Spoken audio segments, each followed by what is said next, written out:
I expressly do not consent to this court's jurisdiction and do not. Well, then you are not a named party. So if you're not consenting to this court's jurisdiction, sit down. You're not consenting to the jurisdiction of this court. Why am I hearing from you? No, it doesn't work that way. But if you're not consenting to the jurisdiction of this court, you might as well just sit down. You are not a named party. I do not have to hear from you. State your appearance, please. All right. Ian Redmond, P70599 on behalf of the plaintiff. And your name, ma'am? Doshia Banks, occupant. Pardon? Doshia Banks, occupant. Doshia Banks, occupant, Your Honor. Okay. So you're not Miss Whitlow? No. So what is your position in this case as you see it? If I may, Your Honor. Okay, good. Go ahead. Ms. Banks claims to be an occupant of the property. She filed a bankruptcy case listing the property as hers. The bankruptcy stay was lifted, which gave rise to our motion to reopen the case. The order lifting stay I would like to present to the court because it has some interesting language in it, Your Honor, which includes, it is further ordered that the bankruptcy court finding this filing of this petition was part of a scheme to delay, hinder, and defraud VMC REO LLC. Additionally, Your Honor, the bankruptcy court ordered, notwithstanding Rule 4001A3, a bankruptcy rule, Right. creditor VMC REO LLC may execute on its order immediately. The order shall be binding and effective despite any conversion of this bankruptcy case to a case under any other chapter of Title 11 of the United States Bankruptcy Code. Further, that the recording with the appropriate governmental entity of this order shall constitute a bar to refiling any case under any chapter of Title 11 of the United States Code as to the property located at 5779 Pinecrest Estates Drive, Ann Arbor, Michigan. Wow. The property in this case. A debtor in subsequent case under this title may move from relief from this order based upon a change of circumstances or for good cause shown after notice and hearing. Said bar shall be for 2 years from the entry of this order or until such time creditor relinquishes their rights to the property. This order came out June 24th of this year. I have a copy for you. All right, thank you. I will note, Your Honor, that Ms. Banks has filed an appeal of that order in the federal Eastern District of Michigan. That appeal is pending, but the status quo as of right now is that there is no stay, and that order lifting stay holds until such time as the appellate court does something. Additionally, Your Honor. Yes, go ahead. Additionally, Your Honor, there is no stay from the appellate court. They have not issued a stay, and in fact, it would be appropriate that there would be a bond placed or an escrow order of some sort, because BMC has been the owner of this property for the past year and does not have access to it. Additionally, Your Honor. There's more. Go ahead. There's a lot going on. Yeah.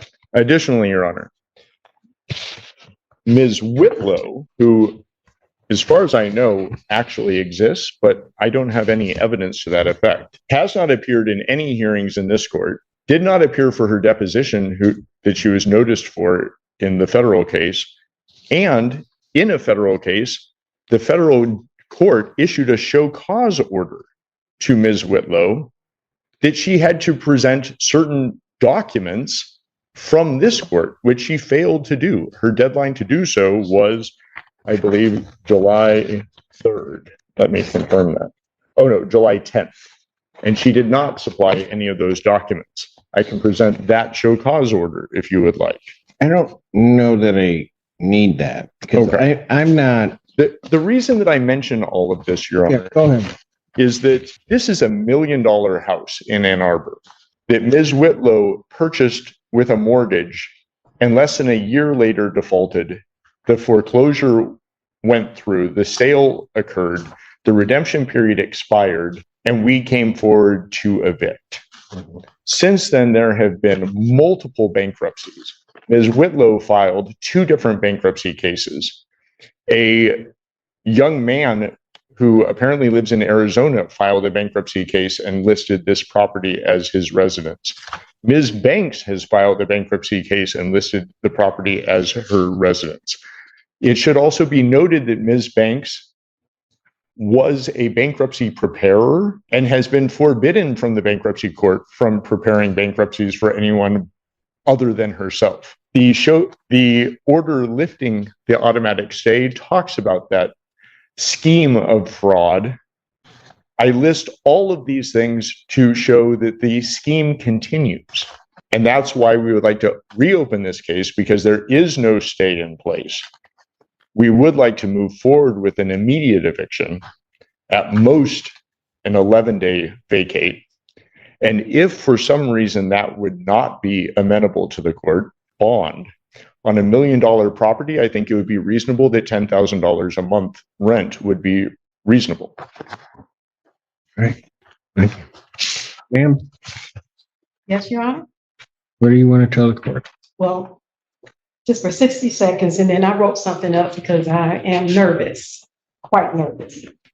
But Doshia Banks, is respectfully appear specially and conditionally for the sole purpose of protecting federally vested occupancy rights and opposing unlawful state action. I expressly do not consent to this court's jurisdiction and do not. Well, then you are not a named party. So if you're not consenting to this court's jurisdiction, sit down. Oh, You can go because you're not a named party. I have a lease. You are not a named party on this. You may have a lease with someone else, and then you can go challenge it. With who? With Whitlow. Ms. Whitlow. Then you need to go against Miss Whitlow.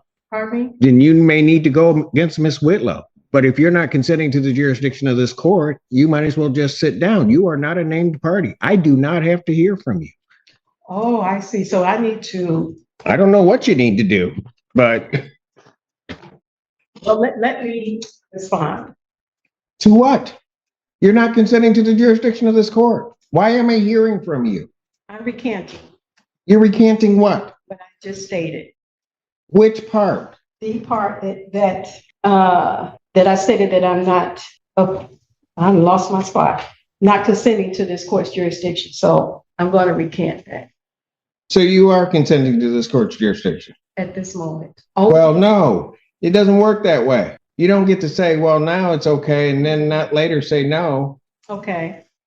You know what? Here's the problem. You've not filed anything with this court. So I don't know why, on those grounds, why I'm hearing from you. Okay. If I may, I do have time, I do believe, to go file an answer and counterclaim. I was just led under An false. answer and counterclaim to what? To their complaint for eviction. You have a lease with, allegedly, with Miss Whitlow. Correct. Then that is who you need to pursue it against, Okay. And or whatever the heck you're doing. Because you don't have, there is no privity of contract to the extent there would be, or relationship as between the plaintiff in this case and you. okay, I'm not really understanding, but Well, let me put it a little bit more simply. If I grant the relief of the plaintiff in this case and grant an order of a judgment and an order of eviction in Okay. 10 days, okay, any claim of your interest in that property, you have to go after the Whitlows because that's the only person you have a contract with, allegedly have a contract with. okay. No, there is an actual contract. I don't know that, ma'am. We've actually been. I don't know that. Okay.